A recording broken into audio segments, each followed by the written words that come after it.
Baik, Assalamualaikum warahmatullahi wabarakatuh. Kembali lagi nih bersama saya di channel Sarjana Kimia. Nah, mengulas pelajaran yang lalu yaitu tentang hukum termodinamika dan beberapa sifatnya, baik hukum 0 dan 1. Nah, sekarang kita akan mempelajari lebih lanjut tentang hukum kedua termodinamika. Dan pastinya ini lebih sulit, jadi teman-teman harus benar-benar dipahami ya. Kalau misalkan masih belum paham, dapat chat di kolom komentar aja mana yang materi belum paham, nanti akan saya balas gitu, oke? Selanjutnya, hukum dua termodinamika. Nah, hukum kedua termodinamika membatasi perubahan energi mana yang dapat terjadi dan tidak dapat terjadi. Jadi ada batasan gitu, ada pembatasan mana yang perubahan energi yang mungkin terjadi nih. Oh, ini terjadi. Oh, ternyata kalau perubahan ini tidak akan mungkin terjadi. Nah, pembatasan ini dinyatakan dengan berbagai cara, antara lain hukum kedua termodinamika dalam menyatakan aliran kalor. Nah, kalor mengalir secara spontan dari benda bersuhu tinggi ke benda bersuhu rendah dan tidak mengalir secara spontan dalam arah kebalikannya. Berarti kalor itu mengalir dari benda yang bersuhu panas atau suhu tinggi ke suhu yang lebih rendah. Tetapi kebalikannya nggak mungkin. Kalau misalkan suhu dingin ke suhu panas kan nggak mungkin gitu kan, mengalir gitu kan, nggak mungkin. Kalau panas jadi dingin bisa, tapi kalau dingin jadi panas tuh nggak mungkin kecuali dilakukan beberapa aksi atau beberapa usaha gitu ya. Di situ titiknya gitu. Nah, hukum kedua termodinamika dalam pernyataan tentang mesin kalor. Tidak mungkin membuat suatu mesin kalor yang bekerja dalam satu siklus yang semata-mata menyerap kalor dari sebuah reservoir dan mengubah seluruhnya menjadi usaha luar. Nah, tidak mungkin suatu alat itu tuh menyerap kalor dari sebuah reservoir. Nah, nanti saya jelasin, dan mengubah seluruhnya menjadi usaha. Nggak mungkin keseluruhan dari kalor itu diubah menjadi usaha. Pasti ada suatu perubahan lainnya yang mendasari bentuk perubahan juga. Jadi nggak semuanya itu menjadi usaha. Pasti ada ketidakseimbangan lain sehingga dapat berubah menjadi bentuk lain seperti itu. Nah, hukum kedua termodinamika dalam pernyataan entropi. Nah, entropi atau derajat ketidakteraturan. Nah, total entropi semesta tidak berubah ketika proses reversible terjadi dan bertambah ketika proses irreversible terjadi. Nah, reversible itu bisa kembali atau bisa terulang kembali, atau sedangkan kalau irreversible itu tidak bisa berkebalikan. Nah, satu proses yang dapat dibalikkan keadaan semula tanpa merubah keadaan sekelilingnya. Suatu irreversible, satu proses yang tak terkebalikan. Nah, harus mengubah keadaan sekelilingnya. Contohnya pembuatan es. Nah, pembuatan es kan pertama dari air menjadi es batu, dan es batu kembali ke air lagi. Nah, maka entropi semesta tidak akan berubah. Entropi semesta tidak akan berubah. Berarti ketidakteraturannya tidak akan berubah, tetap sama pada saat pembuatan es maupun dari es mencair. Tapi kalau entropinya berubah, maka pada saat contohnya irreversible itu pembakaran kayu. Nah, kan kayu dibakar menjadi arang. Nah, itu arang itu kan nggak akan bisa berubah lagi menjadi kayu lagi. Nah, maka disitulah entropi semestanya yang akan bertambah gitu jika proses irreversible terjadi gitu. Nah, hukum kedua termodinamika dinyatakan dalam entropi. Hukum ini menyatakan bahwa total entropi S atau derajat ketidakteraturan dari suatu sistem termodinamika terisolasi berarti tertutup semuanya rapat gitu ya, cenderung meningkat seiring dengan meningkatnya waktu. Berarti total entropinya cenderung meningkat pada keadaan terisolasi seiring meningkatnya waktu gitu, mendekati nilai maksimumnya. Perubahan entropi, perubahan dalam jumlah keadaan yang tidak teratur disingkat dengan delta S. Itu perubahan dari entropinya. Entropi adalah besaran termodinamika yang menyertai perubahan setiap keadaan dari awal sampai keadaan akhir sistem. Berarti dia menyertai nih dari awal sampai akhir dari entropi atau derajat ketidakteraturan.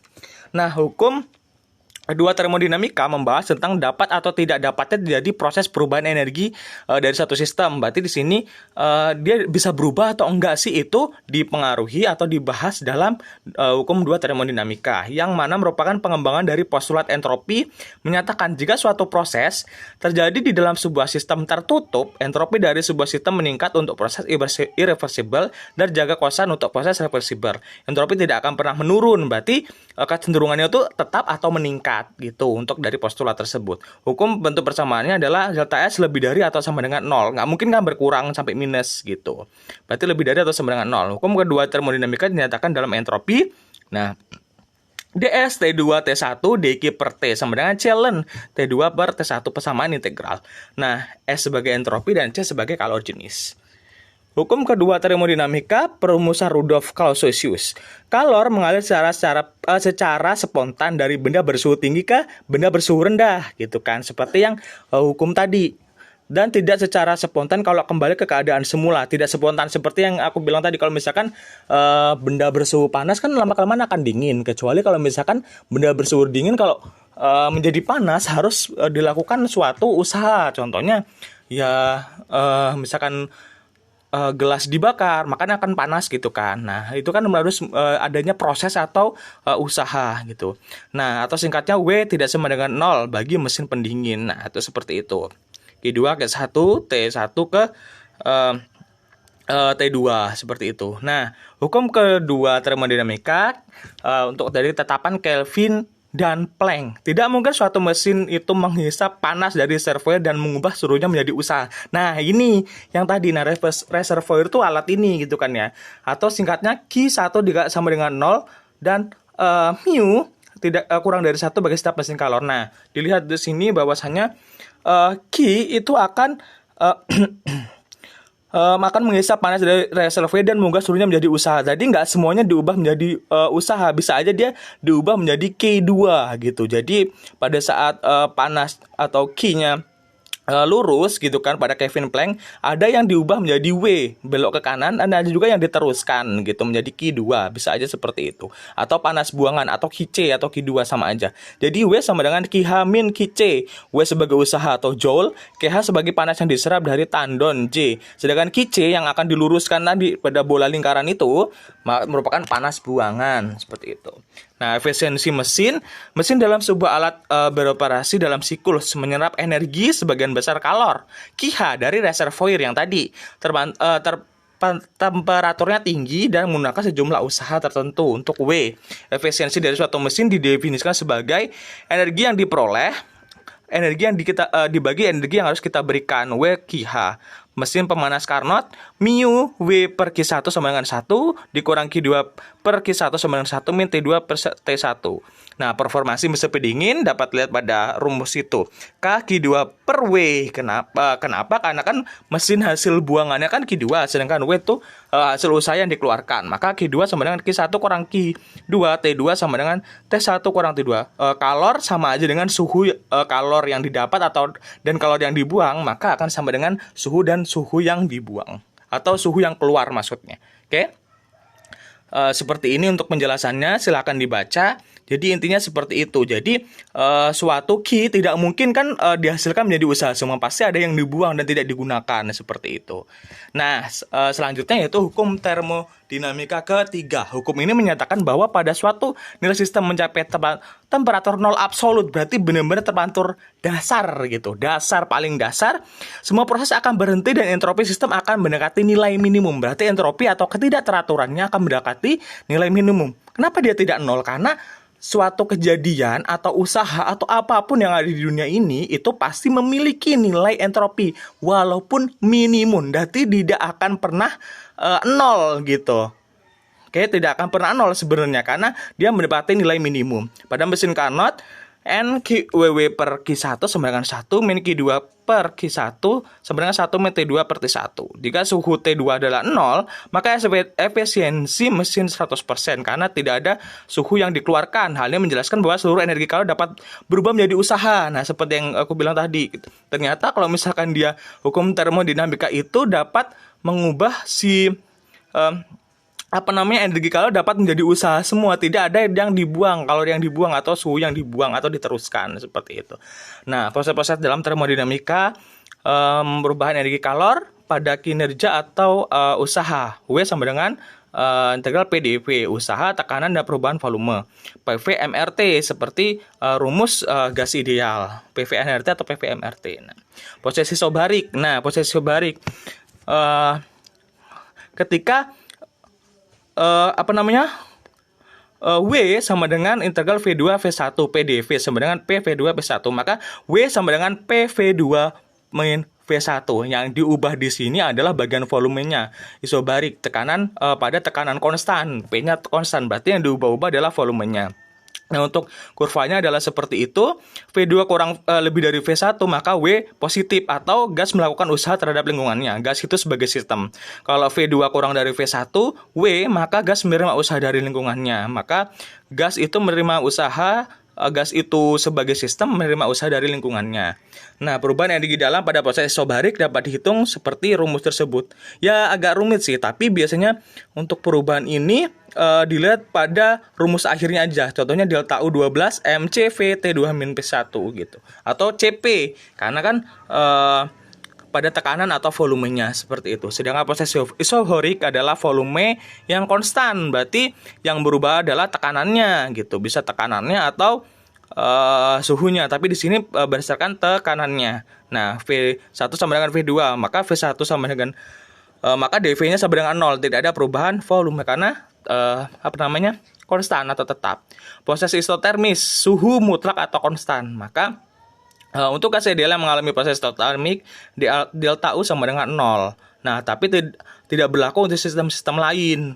Gitu. Itu harus sistem isotermik doang. Delta U sama dengan 0, dQ sama dengan W gitu kan. Karena DU sama dengan 0, berarti dQ sama dengan W. W nRT ln V2 per V1. W nRT ln P1 per V2, baik dari volume yang berubah atau tekanannya yang berubah. Seperti itu. Nah, ini adalah diagram untuk proses isotermal. Tuh, ada yang berubah kan untuk dari isoterm, suhunya berarti. Nah, perubahan energi dapat dihitung seperti itu. Delta W12 mRT ln V2 per P1. Perubahan dari T-nya tadi, volume tadi gitu kan ya. Perubahan energi dalam pada proses isotermal adalah 0, sehingga besar V-nya, karena kan T-nya kan konstan isotermal ya. Sehingga besar merupakan kalor akan sama dengan usaha pada proses isotermal gitu. Berarti dQ sama dengan dW, dengan dQ-nya atau dW-nya sama dengan mRT ln V2 per V1. Nah, untuk perubahan entalpi pada proses isotermal, dH sama dengan dU plus dPV. Nah, rumusnya seperti ini. Jadi untuk penurunannya dibandingkan dengan rumus-rumus yang tadi udah kita dapat, MRT dV per V sama MRT dP per P. Nah, untuk rumus akhirnya delta H12 MRT ln V2 per V1 plus ln P2 per V1. Nah, yang selanjutnya adiabatik adalah proses di mana tidak ada kalor yang masuk atau keluar, berarti sistem terisolasi gitu kan. 0 sama dengan delta U plus dW atau delta U sama dengan min delta W. Apabila sistem melakukan kerja, energi dalamnya harus turun kalau sistem melakukan kerja. Apabila kerja dilakukan pada sistem, energinya dalamnya akan naik. Berarti pada sistem berarti lingkungan ke sistem maksudnya. Apabila gas ideal mengalami proses di mana keadaannya P1, V1, T1, maka adiabatik akan berubah menjadi P2, V2, dan T2. Seperti itu. Nah, ini untuk adiabatik untuk diagramnya gitu kan. Karena tidak ada kalor yang masuk dan keluar, maka tidak ada perubahan kalor atau dQ sama dengan 0. Nah, usaha pada proses adiabatis reversibel dapat dihitung sebagai berikut. Nah, dW sama dengan P delta V. Integral 21 dW sama dengan integral 21 untuk titik-titik batasnya P dV. W sama dengan PDV gitu kan, karena proses berlangsung pada kondisi PVK sama dengan C, maka P sama dengan C V pangkat K untuk konstantannya. Nah, untuk rumusnya penurunannya seperti ini, delta W12 sama dengan P2 kali V2 min P1 kali V1 min 1 min K. Nah, untuk rumus-rumus yang tadi tenang aja teman-teman, nanti kita akan buat video lainnya untuk membahas rumus-rumus ini secara lengkap agar teman-teman juga mengerti seperti itu ya. Nah, ini sebenarnya sering tidak ada gitu ya untuk di materi SMA, tapi ini juga penting karena ada proses politropis, adalah proses termodinamika dengan indeks isentropis K sama dengan N, di mana N lebih dari 1 atau P kali Vn sama dengan C. Proses ini sama dengan proses adiabatis reversibel, ingat ya. Hanya dibedakan jika pada proses adiabatis kalor tidak dapat keluar masuk sistem, tapi pada proses ini kalor dapat berubah gitu. Berarti kalau yang adiabatis tadi pada sistem terisolasi, tapi kalau politropis sama aja prosesnya, tapi kalornya itu dapat keluar masuk gitu kan. Nah, PV diagram untuk proses politropis sama dengan PV diagram proses adiabatis sama, tapi kan cuma yang membedakannya adalah kalornya gitu. Nah, ini untuk rumusnya. Nah, aplikasi atau penerapan termodinamika dalam kehidupan sehari-hari banyak. Contohnya adalah termos, itu kan untuk menahan panas. Terus AC itu juga, itu kan mengolah udara panas hingga dikeluarkannya adalah udara dingin, seperti itu. dispenser, rice cooker, termometer bimetal, EKG, barogram, solimeter, dan kulkas. Oke, terima kasih. Apabila ada yang masih ingin bertanya, silahkan chat aja di kolom komentar. Silahkan like, subscribe, dan juga share apabila kalian menyukai video ini.